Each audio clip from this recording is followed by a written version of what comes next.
Welcome in to BKL Nightly. Thank you for joining me on this Wednesday. I am Rachel Liebert, and I'm here to give you everything you need to know ahead of this week. 14, I think we're in.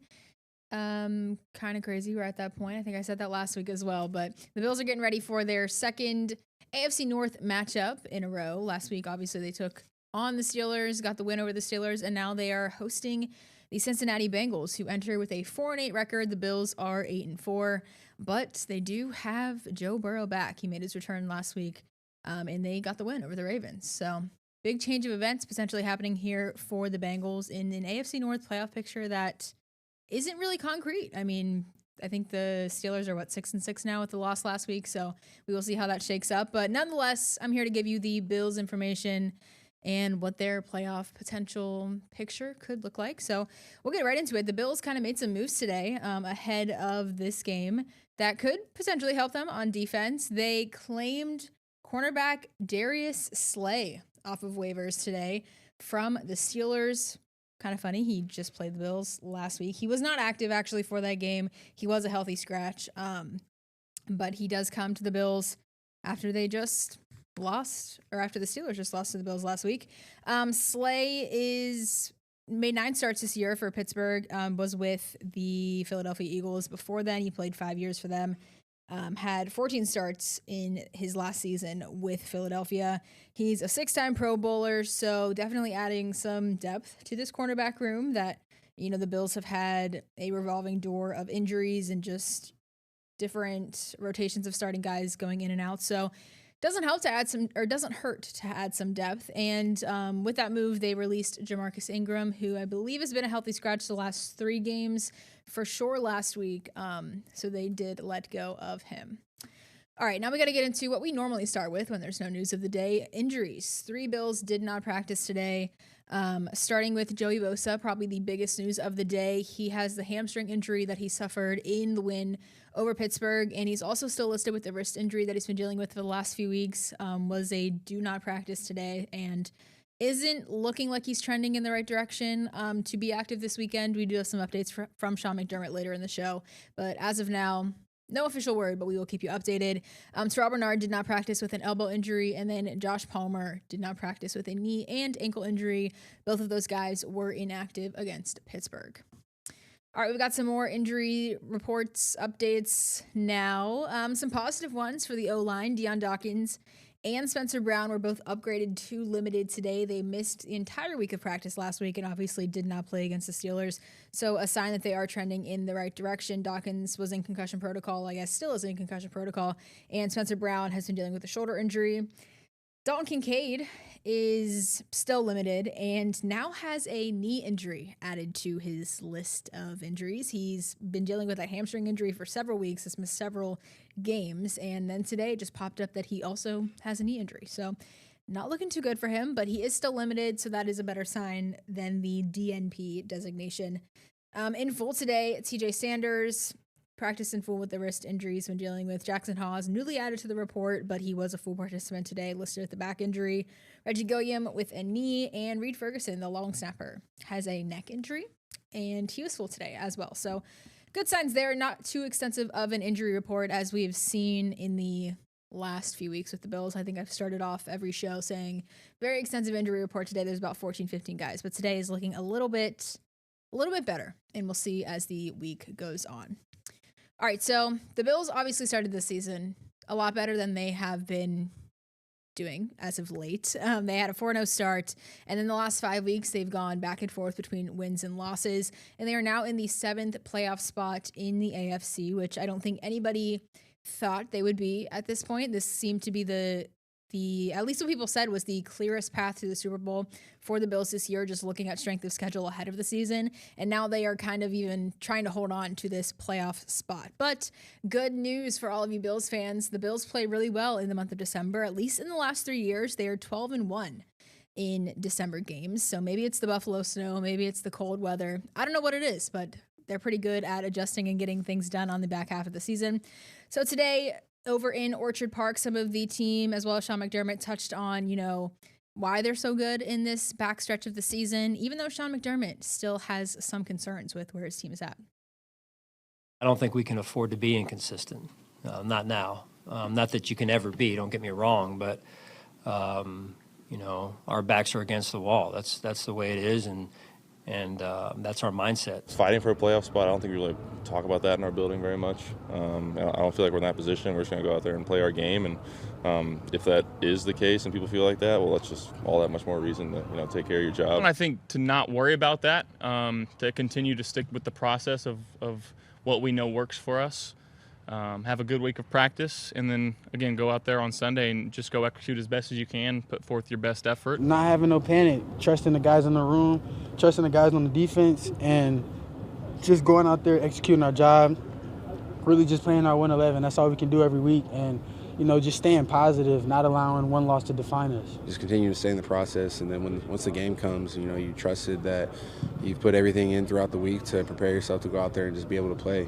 That's why we're all here. We all have the ability to play the game at a high level, and so it's just going out there and being ourselves and playing the game. For the Bills, it is all about staying consistent, and as I said, it has been a struggle to stay consistent. I think Bills fans are well aware of that. They are well aware of, just the ups and downs of this is a Super Bowl caliber team, and then they lose to Miami, and what is going on? So staying consistent is definitely the message that seems to be going around Orchard Park ahead of this game because, like I said, the Bengals are 4-8, but they've got Joe Burrow back, and a lot of things clicking with that offense when Joe Burrow is under center. So we'll see how that goes. We'll see if, that consistency continues. And the Bills haven't had back-to-back wins since weeks 8 and 9. So if they get the win this weekend, that'll just be another back-to-back win they can add and hopefully get back in the swing of things and, look towards the playoffs. All right, so with a inconsistent year, there's been a lot of inconsistencies on the defense, just as far as who is playing, who is starting, who's in the rotation.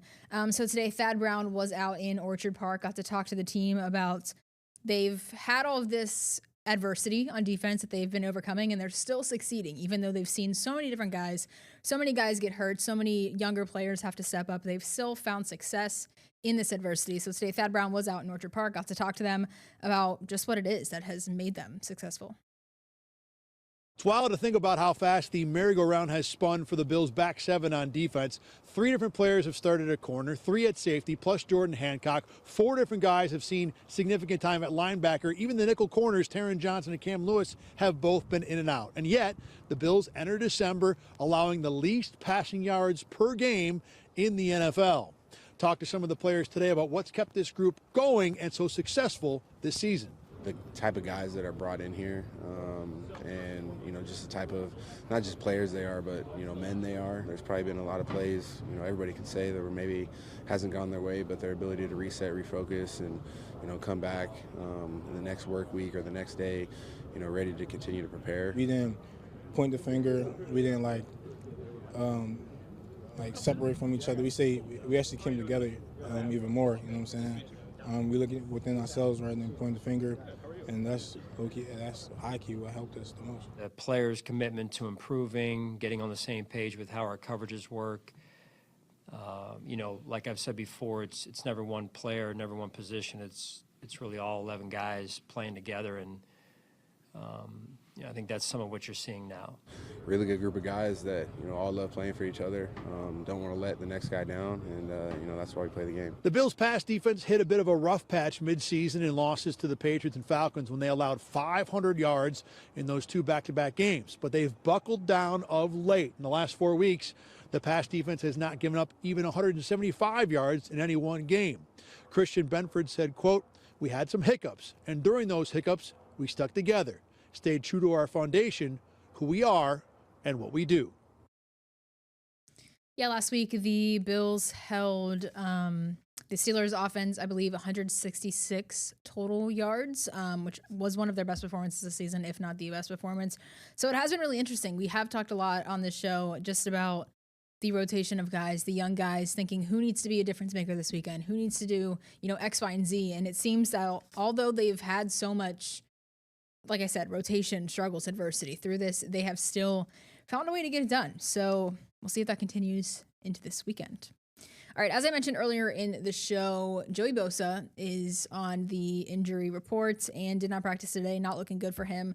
Like I said, no official word yet, but not looking like he's trending in the right direction. So today, Thad Brown, Josh Reed, and Carl Jones kind of talked a little bit about that injury, the impact Bosa has on this defense, whether or not he's on the field this weekend. And also talked about just the Bills defense in general, what it looks like with and without him. So I will let them take it away in this roundtable segment.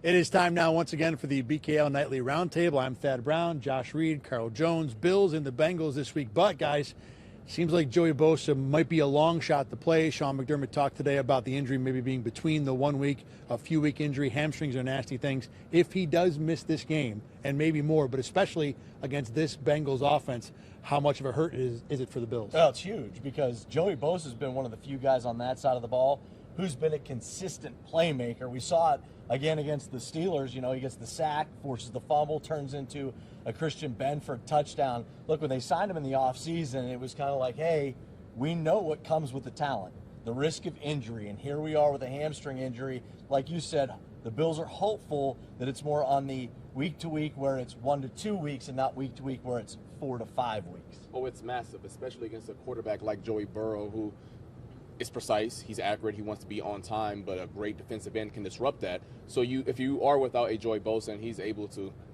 chill in the pocket, maybe eat some bubble gum, cook some dinner, it doesn't help out the Bills defense. And quite frankly, the pass defense has played well over the last month or so, but there's no secondary in the world that can cover for 7 to 8 seconds, especially not against these wide receivers. That's exactly the spot I land on, too, which is not just about the pass rusher, Joe Burrow in particular. You're taking a group that has played better in the secondary, and now you're asking them to do a whole lot more than you want to ask any secondary to do. In addition, this defense has had trouble forcing turnovers. Who was the guy that got started against Pittsburgh? You lose him, now you lose that ability. In a game where it feels like 30 points is going to be the minimum to win, 1 or 2 turnovers could make a difference. Ed Oliver's not in this game.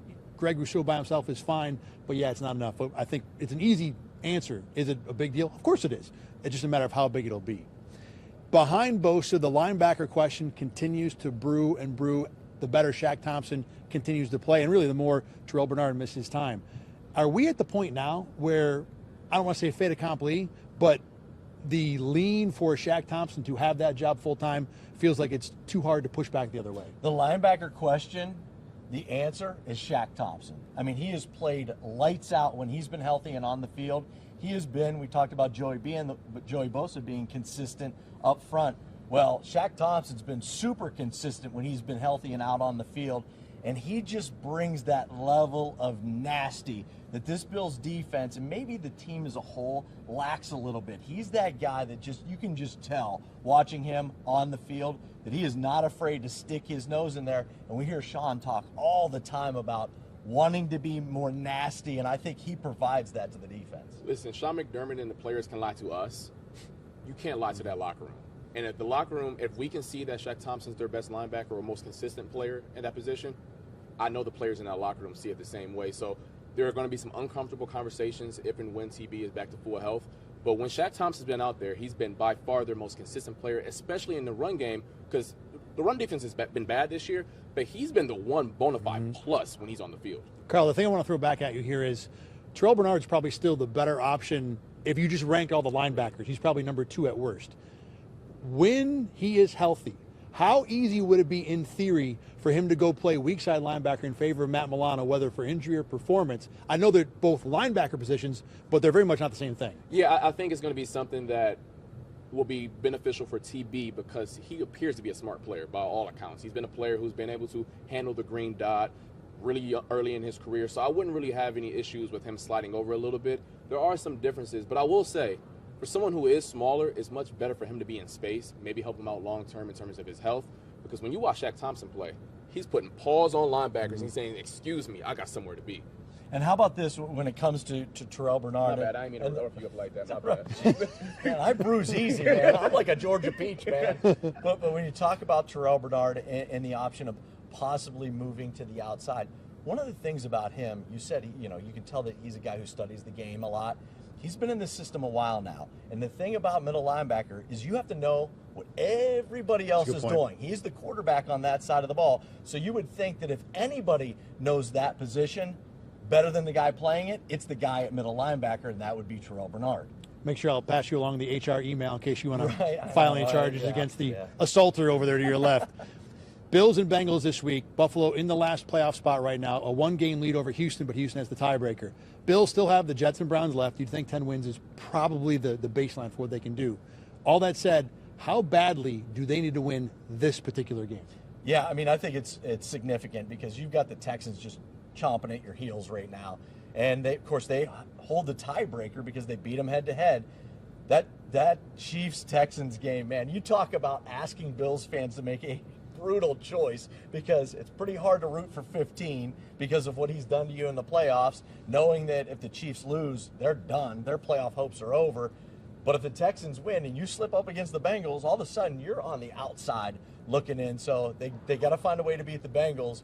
And at this point, we flipped it over to December where the Bills are 12-1 since 2022. So they've been really good in this spot, and they're going to need to continue that. It's super important because I know we've said the division chances are bleak, but they are still there. And I think that if you want any chance at the division, even the 1 seed, they're only 2 games back of that, and things can change a lot in a month. As you guys know this better than me. Y'all like 40 years older than me, but whatever. But wow, I took his mic away.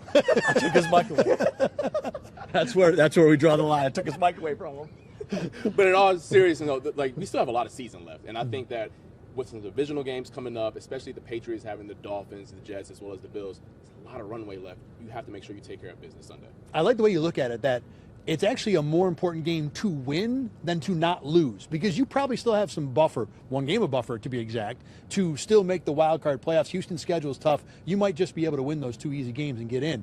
But if you want to do anything bigger, this is a must win. You can't go into New England 3 games back next week and expect to have a chance, and obviously the 1 seed would be a total non-factor if you lose this game.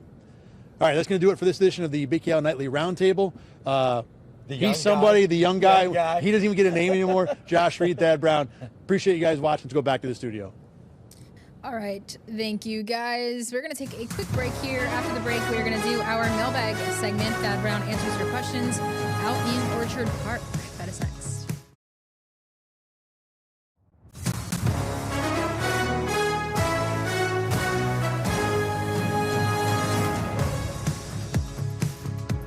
Welcome back to BKL Nightly. It is now time for our weekly mailbag segment. Of course, Thad Brown is out in Orchard Park as the Bills go from one AFC North matchup to another this week, hosting Cincinnati at home this weekend. We'll get right into this week's questions, starting with Blue Sky user Lilac Transform. How do you think our defense stacks up against their offense?